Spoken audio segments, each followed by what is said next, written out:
In this video, we're going to learn how to do a row of single crochet. From the last video, you have a chain row of 10.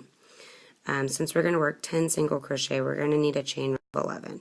So go ahead and wrap your yarn over your hook, pull through the loop. Now you have a chain row of 11. You always, for a row of single crochet, are going to skip the first chain. So you're going to move to your second chain here, and the V's that we said were each stitch, we're going to go ahead and put the yarn underneath both pieces that make up the V.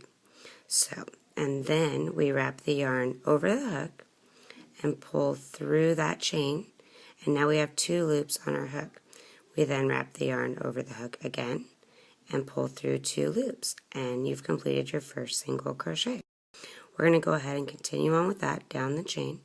So then you find your next V, which is your next chain.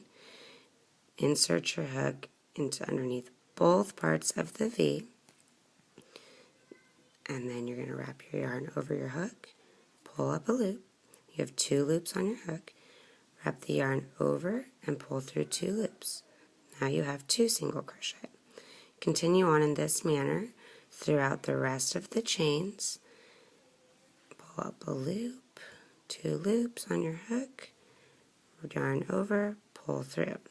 We have 3, so we'll continue on to the end of this row,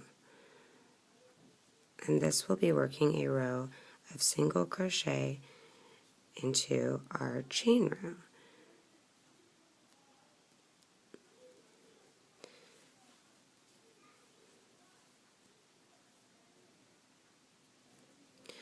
I don't like working with chain rows, so usually in most of my patterns you're not going to find a chain row, because if I can avoid a chain row, I do. This slows me down and it takes me a little bit longer, because getting in through the initial V in the chain row takes a little bit more time than working into a row of stitches. So continue on. Okay, now we have 9, and then I'm going to work my last single crochet into my last chain, again through both of the V, pull up a loop, yarn over, and pull through 2 loops. Now we have a completed row of, let's move that yarn out of the way, 10 single crochets. This is the back, the front, and then if you look at the edge, again you're going to see those very same V's that you saw in your chain row. These are each of your stitches. So let's go ahead and make sure that we actually did 10 single crochet.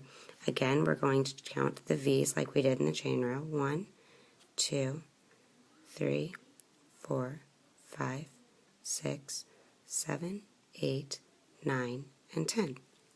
Now, to work a second row of single crochet, you're going to need to chain 1 at the end of your row, which again, like we did earlier for our chain row, is yarn over, pull through the loop, and then you just have a chain 1. Then you're going to turn your work, and you're going to work into the first row of single crochet.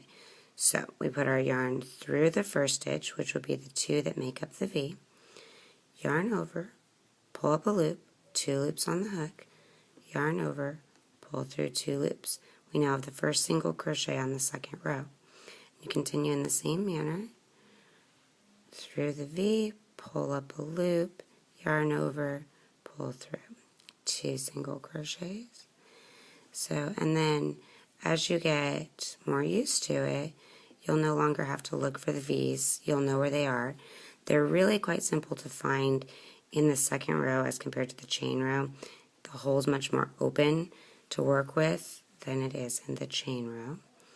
So just continue on working your single crochets across into each stitch. You don't want to miss one. That'll cause a hole in your work. And all the way to the end. And then again, to check and make sure, while you're still learning, it's easier to count to make sure that you haven't missed one. This is what the side of 2 rows of single crochet looks like. And then to count them, we again turn it to where you can see the V's. Oh, sorry, I'm not putting that at a good angle. And 1, 2, 3, 4, 5, 6, 7, 8, 9, and 10. We now have 2 rows of 10 single crochets.